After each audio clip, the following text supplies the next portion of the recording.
যাও, তুমি হয়তো মামুনের সঙ্গে 17 বছর করেছো। 17 বছর করিনি। সিগারেট লাগিয়ে সিগারেট নিয়ে দিবে।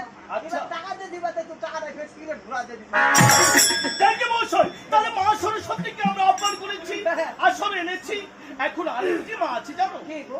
যে মা যে আমার বিদ্যার ভার নেই, তাই নাকি? যে মা ছাড়া যে আমার স্মৃতি শক্তি থাকবে না, থাকবে না। এই মালকে ভঙ্গ করে দিতে পারে। সেটা কি জানো? কে গো? এবার আই সমাগে